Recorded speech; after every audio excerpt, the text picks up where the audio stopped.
মনকে শান্ত করতে পারছো না জানো?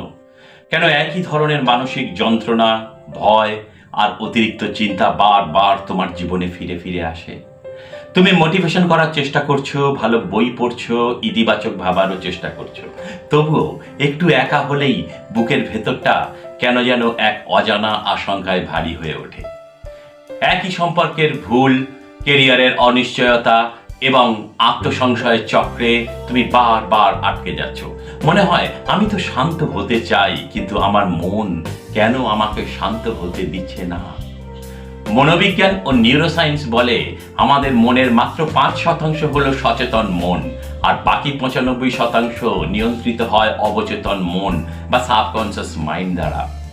তুমি তোমার সচেতন মন দিয়ে শান্ত হতে চাইছো ঠিকই, কিন্তু তোমার অবচেতন মনে যদি শৈশবের কোনো মানসিক আঘাত, অবহেলা, অতীত ভয়ের কোনো স্মৃতি বা নিরাপত্তাহীনতার প্রোগ্রামিং জমে থাকে, তবে ব্রেন সারাক্ষণ ফাইট টু ফ্লাইট মোডে থাকে।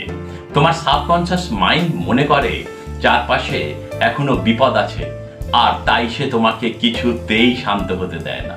তুমি আসলে কোনো নতুন সমস্যার মুখোমুখি কিন্তু হচ্ছ না, তুমি কেবল অবচেতন মনের পুরনো জমে থাকা স্মৃতির পুনরাবৃত্তি করছো। উপনিষদ ও প্রাচ্য দর্শনে মনকে বলা হয়েছে একটি স্বচ্ছ জলাশয়ের মতো। জলাশয়ের উপরিভাগে জল যতই স্থির হোক না কেন, তলদেশে যদি কাদা জমে থাকে, তবে একটু আলোড়নেই পুরো জল আবার ঘোলা হয়ে যাবে। বাইরে থেকে পজিটিভ থাকার চেষ্টা করাটা হলো ওপরের জল পরিষ্কার করার মতো, কিন্তু আসল হিলিং বা নিরাময় তখন শুরু হয় যখন তুমি সাবকনসিয়াস মনের গভীরে জমে থাকা সেই অবদমিত কষ্ট ও ভয়কে সচেতনভাবে স্পর্শ করে তাকে মুক্ত করে দাও।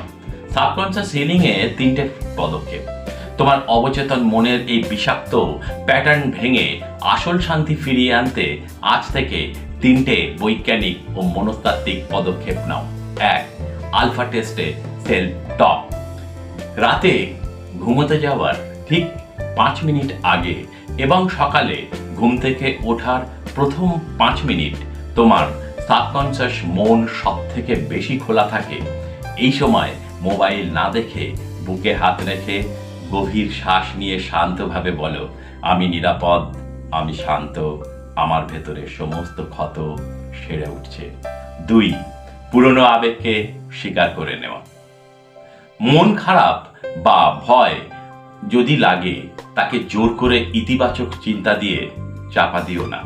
শান্তভাবে চোখ বন্ধ করে সচেতনভাবে মনকে বলো, আমি তোমার কষ্টটা বুঝতে পারছি, তোমাকে আর ভয় পেতে হবে না, এখন তুমি সুরক্ষিত। 3. গ্রাউন্ডিং ও ব্রেথ ওয়ার্ক। যখনই ভেতরটা অশান্ত লাগবে, 4 সেকেন্ড নাক দিয়ে গভীর শ্বাস নাও এবং 8 সেকেন্ড ধরে মুখ দিয়ে ছাড়ো। এটা স্নায়ুতন্ত্রকে শান্ত করে সাবকনসিয়াস রিল্যাক্সের সংকেত দেয়। তোমার মন তোমার শত্রু নয়, সে কেবল অতীতের ভয় আর ক্ষতের স্মৃতি বয়ে বেড়াচ্ছে তোমাকে রক্ষা করার ভুল চেষ্টায়। তাকে বকাঝকা না করে ভালোবাসার সাথে নিরাময় করো। যেদিন তুমি তোমার ভেতরের অবচেতন ক্ষতগুলোকে ক্ষমা ও মমতার চোখে দেখবে, সেদিন তোমার মন নিজেই তোমার সবচেয়ে বড় শান্তির আশ্রয় হয়ে উঠবে। নিজেকে একটু সময় দাও, ভেতরের নিজেকে বিশ্বাস করো।